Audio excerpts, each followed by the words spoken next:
Bienvenue sur la chaîne Gospel Intérieur pour toujours plus de partage.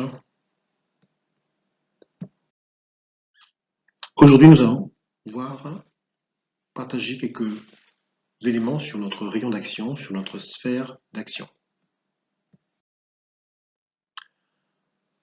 Eh bien, notre sphère comprend le monde, notre monde intérieur et tout ce qui interfère avec.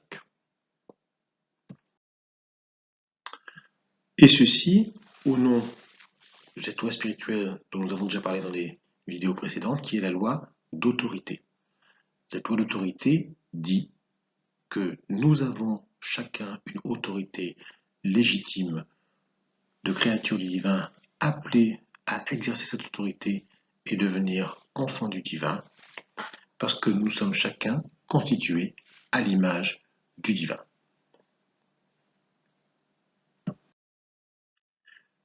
Et cette autorité va faire que nous allons pouvoir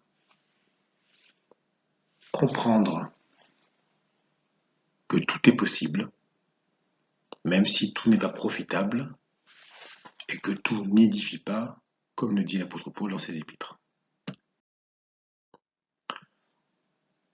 Deux versets en Éphésiens 6:12, car nous n'avons pas à lutter contre la chair et le sang, mais contre les dominations, contre les autorités, contre les princes de ce monde de ténèbres, contre les esprits méchants dans les lieux célestes. En Colossiens 2:10, on peut lire, vous avez tout pleinement en lui, il parle de Christ, qui est le chef de toute domination et de toute autorité. Eh bien, ces deux versets parlent de ce sur quoi va s'exercer notre autorité en Christ. Eh bien, il s'agit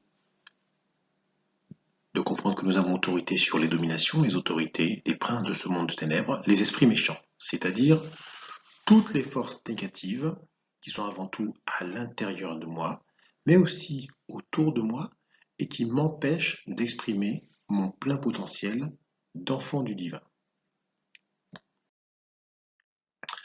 Et c'est en cela que nous devons savoir que Christ en moi est le chef de toute domination et de toute autorité, avant tout dans mon royaume intérieur. Encore une fois, c'est le point de départ, mon propre royaume intérieur, avant de prétendre pouvoir exercer cette autorité, en tout cas de comprendre que nous allons pouvoir l'exercer au-delà, mais avant tout, Christ en moi est le chef de toute domination et de toute autorité dans mon royaume intérieur. Ma première sphère d'action, eh bien, c'est donc l'intérieur de moi, mon monde intérieur, le royaume de Dieu à l'intérieur de moi, comme écrit en Luc 17:21, quand on reprend la traduction originelle en hébreu ou en grec. Et cet intérieur, de nombreux versets bibliques et promesses qu'elle révèle, qu'elle renferme, en parlent dans les psaumes, dans les proverbes et même dans de nombreux passages du Nouveau Testament. Ensuite, il faut savoir que la sphère d'action va comprendre aussi tout ce qui va venir interférer avec mon royaume intérieur.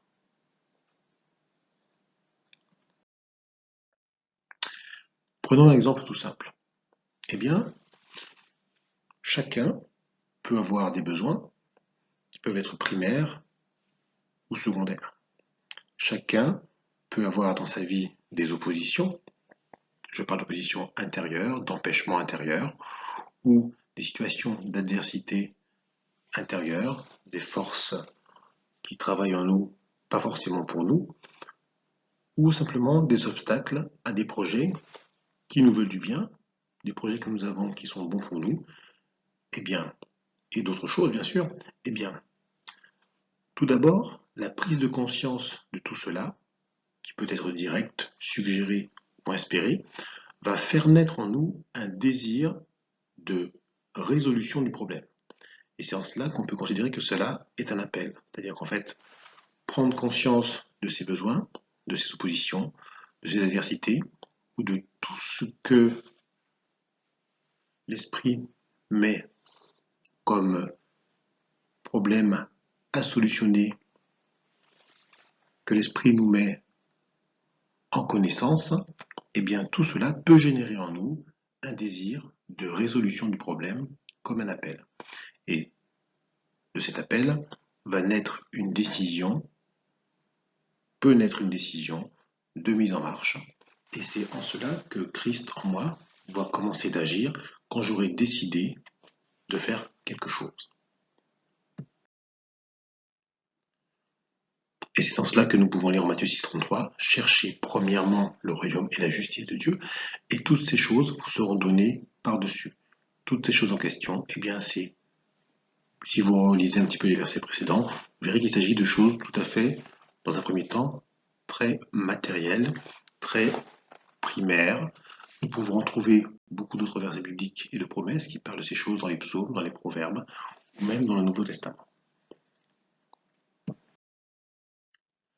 Le deuxième cercle, plus large, eh bien, il comprend tout ce que le divin m'a donné de connaître, ma famille, mes proches, leurs besoins, et au-delà de ça encore, vous pouvez y intégrer beaucoup de choses, et moi j'aime y intégrer tout ce que je suis amené à connaître, tout problème que je suis amené à connaître peut être à l'origine d'une décision d'agir pour résoudre le problème. Là aussi, vous avez plusieurs versets bibliques en rapport avec ce que je viens de dire.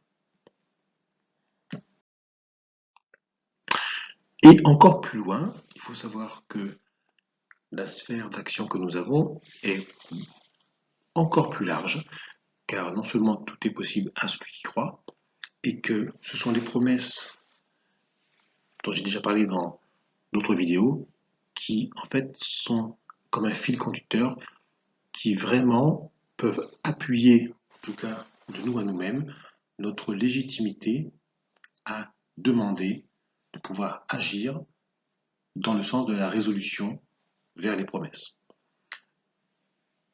Autre point, quand nous sommes plusieurs à nous mettre d'accord sur un même objectif de résolution, nous sommes plus puissants. Cela est déclaré en Matthieu 18,20. Je vous laisse le consulter. Autre chose encore, nous pouvons être appelés et recevoir simplement un appel à agir pour résoudre un problème, même s'il ne nous concerne pas. Dans tous les cas en tout cas, il faudra décider de faire le premier pas pour commencer à mettre en pratique tout ce que nous pouvons de notre sphère céleste. À bientôt pour la 3e vidéo.